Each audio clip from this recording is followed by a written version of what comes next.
Consumer goods. What are they? Nobody knows. Are they washing machines? Nylons? It's up to your imagination, and it certainly depends on the number of appendages your people have.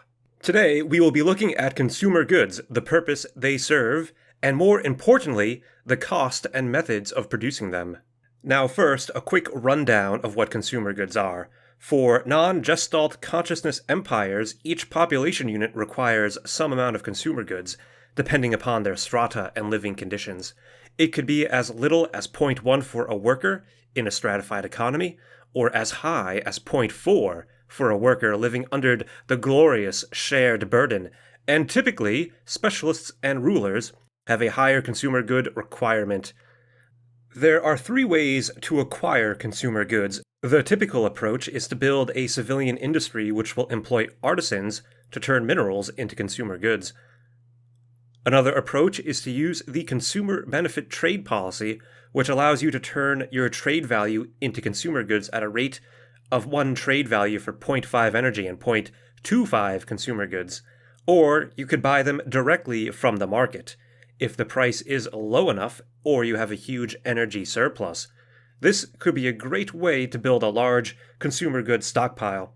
But for this video, I'll be focusing on civilian industry and consumer benefit.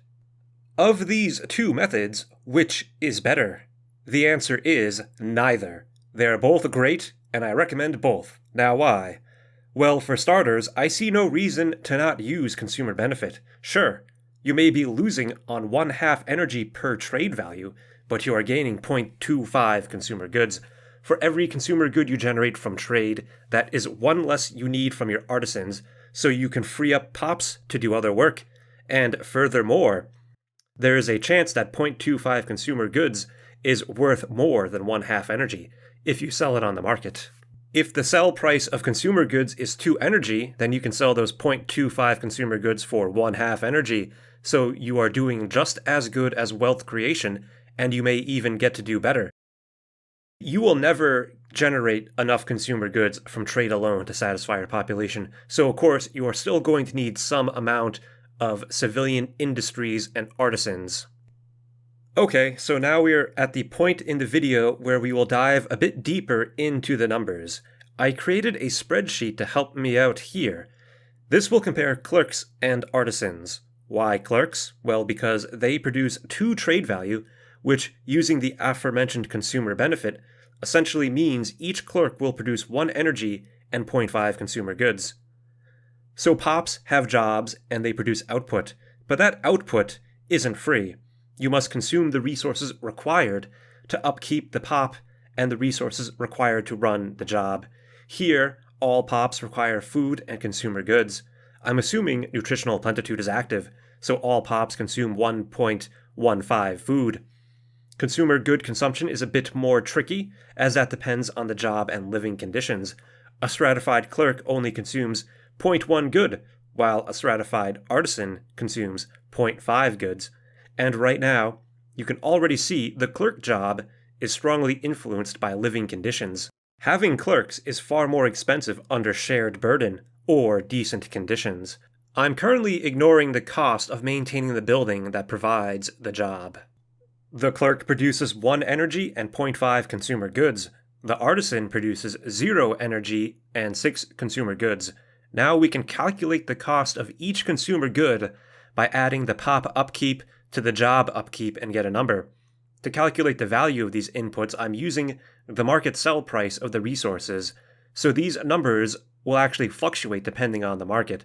This will allow us to directly compare the 2 jobs, though the measure of value perhaps isn't perfect and really doesn't tell us a whole lot about what's really going on. For each job, I also broke down the direct resource per good as well, so you can see the artisan requires X minerals, housing, and amenities per good, and the clerk requires likewise. This breakdown more effectively shows us what is really going on. So let us consider the clerk and artisan underneath the stratified economy.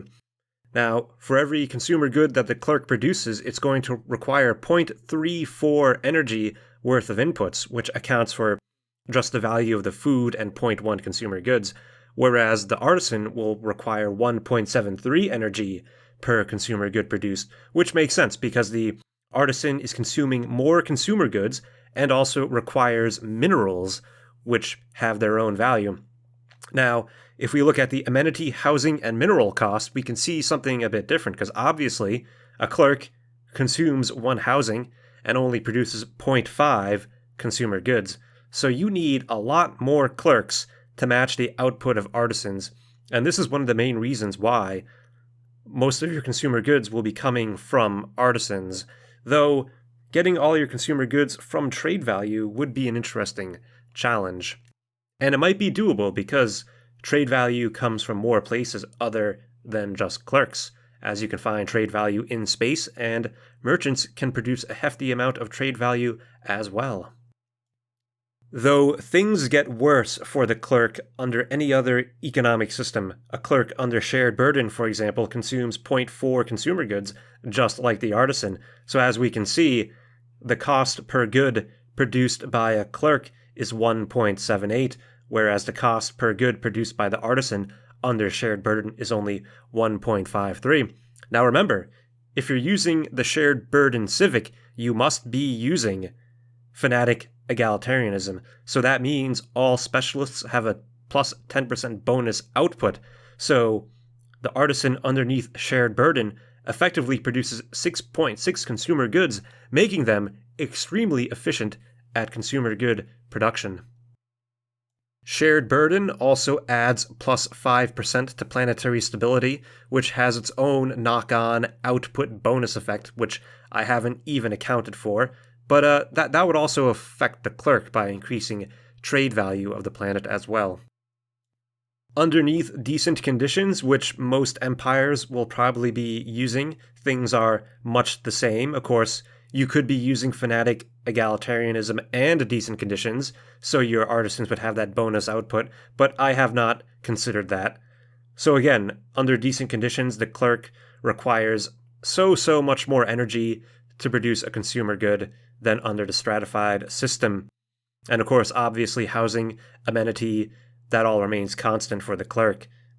And then finally, let's look at the clerk, who is a slave under basic subsistence. Now, this is pretty neat, because slaves consume less amenities and housing, only 1.5. You can pack many more slaves in there and get more trade value out of them. And of course, since they consume no consumer goods, and they themselves produce energy, the cost per good actually goes into the negative.